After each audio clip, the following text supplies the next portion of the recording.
सीधे बैठिए। ज्ञान मुद्रा। साइड हो जाओ, आप लोग थोड़ा सा पीछे हो जाओ। हल्के से आंखें बंद, एक बार ओम का उच्चारण करेंगे। आज की कक्षा को प्रारंभ करेंगे। ऊपर से ले लो, ऊपर से ऊपर आगे नीचे और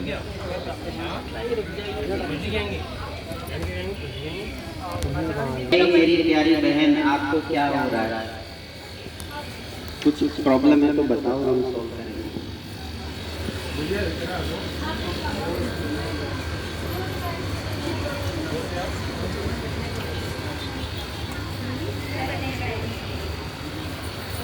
आचार्य जी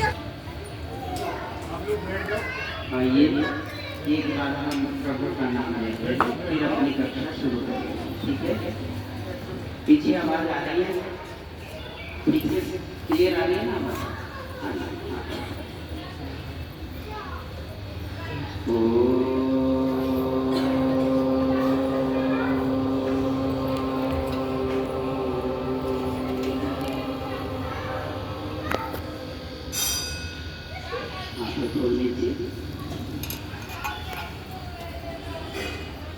सभी को मैं बताना चाहूँगा, इस शिविर के अंदर लगातार आपकी भिन्न भिन्न विषयों पर कक्षाएं चल रही हैं।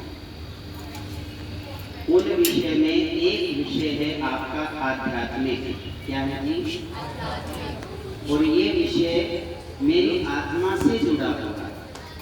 किससे जुड़ा है जी? आत्मा से। अगर हम मनोरभव मनुष्य होने के नाते अपनी आत्मा से कोई भी शुभ काम करते हैं तो परमात्मा का नाम लेकर के करते हैं और वो कार्य सफल होता है। असफलता उसमें होती ही नहीं है। ये आध्यात्मिक जो विषय है उसमें यज्ञ का बड़ा महत्व है। किसका है जी? यज्ञ का बड़ा महत्व है। यज्ञ हमारे जीवन का हिस्सा है। और वहाँ पंच महायज्ञ बताए ना आपको, तो उसमें दूसरा कौन सा है? क्या कहते हैं? अग्निहोत्र भी कहते हैं। अब अग्निहोत्र देव यज्ञ हमें ठीक आ जाना चाहिए। इसके लिए हमें प्रयास। आपके पास हवन करने के लिए क्या सामान होना चाहिए वो हमें 100% पता होना चाहिए, याद होना चाहिए। कोई नया परिवार आपसे घर में यज्ञ कराएगा तो उसको लिख करके देना होगा कि मुझे ये सामान उपलब्ध करा यज्ञ कराना। ठीक है? तो उसके लिए आपके सामने जो सेट रखा है इसमें एक बड़ी सी थाली है। थाली है ठीक आपके सामने थाली है और उसके बीच में हवन कुंड रखा है। हवन कुंड के ध्यान से देखिए, हवन कुंड के जो पकड़ने वाले पॉइंट है, कुंडे हैं, वो लेफ्ट एंड राइट हैं आपके, है ना जी? उसको हमेशा लेफ्ट राइट ही रखना है यजमान के, आमने सामने नहीं रखना। ठीक है? अगर किसी के घूम गए हैं तो उसे सीधे कर लें, हवन कुंड को सीधा कर लें। अगर घूम गया है तो लेफ्ट और राइट ही कुंडा होना चाहिए। उसके बाद ठीक आपके सामने दीपक रखा है और वो दीपक रखा है एक पॉइंट पे, एक जगह। उस जगह को आपको जानना है कि कहाँ रखा है।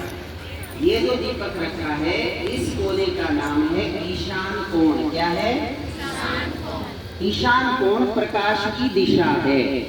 सूरज इसी दिशा से निकल करके मूव करता है, तो इस कोने को हम ईशान कोण कहते हैं। हमेशा यजमान अपना जलता हुआ दीपक ईशान कोण पे स्थापित करता है। ठीक है जी?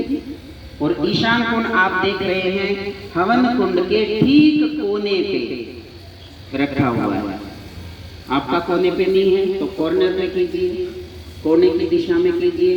दीपक को मैं कह रहा हूँ, आपका दीपक देखो, आपका दीपक गलत है, ईशान कोण पे करो। यानी आपका जो बायां हाथ है उसके आगे वाले कोने पे दीपक रखना है। समझ गए? अब आप देखेंगे ठीक आपके सामने घी का पात्र है। क्या है? घी का पात्र है। ये बेटा आपका जो प्लेट है उसको थोड़ा और आगे खिसका। हाँ, और इस कोने पे, मेरी तरफ वाले कोने पे दीपक रखो। ये और घी पात्र को अपने सामने करो। कटोरी को हवन कुंड के ठीक बीच में रखना है। घी की कटोरी को हवन कुंड के बीच में लाओ। उधर खिसकाओ। प्लेट को वहीं रखो प्लेट में। प्लेट को यहीं लाओ। सामग्री की प्लेट को आगे लाओ। ऐसे। अब आपके सामने घी पात्र है और उसके ठीक ऊपर एक बड़ी सी चम्मच रखी है जिसे हम श्रुवा कहते हैं। क्या कहते हैं? श्रुवा। क्या कहते हैं? घृत पात्र, घी पात्र भी कहते हैं। और ठीक आपके दाईं ओर 2 प्लेट रखी हैं। कितनी प्लेट हैं? 2 प्लेट हैं। एक प्लेट खाली आपकी तरफ रखी है और मेरी तरफ जो प्लेट है उसमें पहले हमने सामग्री रखी है और फिर समीधा रखी है। ठीक है जी? तो आप जो ये समीधाएं हैं ये आप अनुमान लगाएं कितनी हैं। 10, 12, 13 समीधाएं आपके पास पतली पतली हवन कुंड के साइज की कटी हुई होनी चाहिए। ठीक है? 7 इंची का आपका हवन कुंड है दैनिक, उसके हिसाब से समीधाएं आपकी होनी चाहिए। अगर इससे बड़ा हवन कुंड कभी आपके पास है तो उसमें बड़ी समीधाएं लगा सकते हैं। उसके बाद ठीक 2 प्लेट के दाईं ओर एक पानी का पात्र रखा है। उसको कहते हैं जल पात्र। क्या कहते हैं? जल पात्र।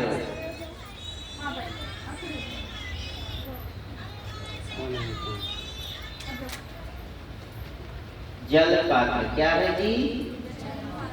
और उसमें एक छोटी सी चम्मच रखी है जिसको हम कहते हैं आचमनी। क्या कहते हैं? आचमनी। उसके बाद आपके पास एक माचिस है, दीप सलाई है। उसके बाद आपके पास 2 लंबी बाती हैं। क्या है? 2 लंबी बाती हैं और उसके बाद एक गोल बाती आपके पास है। ठीक है? ये सारा सामान हवन का हो गया। इसके बारे में आपको पूर्ण रूप से पता होना चाहिए और मुझे कौन सा पात्र कहाँ रखना है ये होना चाहिए। ये जो पात्र की व्यवस्था है ये दैनिक यज्ञ की है। किसकी है?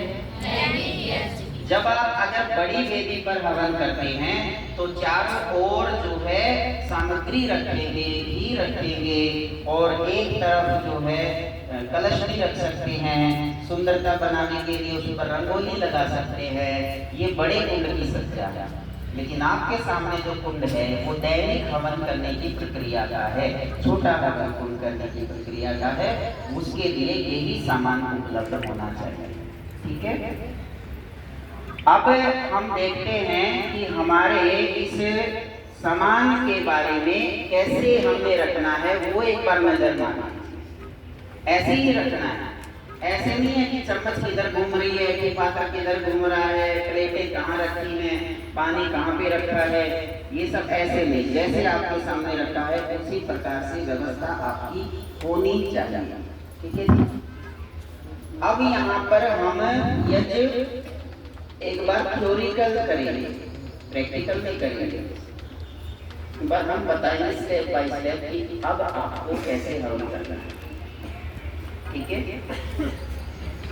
आइए सबसे पहले हम अपने इस दैनिक यज्ञ को शुरू करने से पहले ध्यान मुद्रा में बैठ करके गायत्री मंत्र का पाठ करेंगे। क्या करेंगे? गायत्री मंत्र का पाठ करेंगे। उससे पहले हमारे सामने जो भी चीजें बाकी हैं शेष करनी वो हम कर लेंगे। सबसे पहले आप अपने गोल बाती को हाथ में लीजिए, गोल वाली बाती।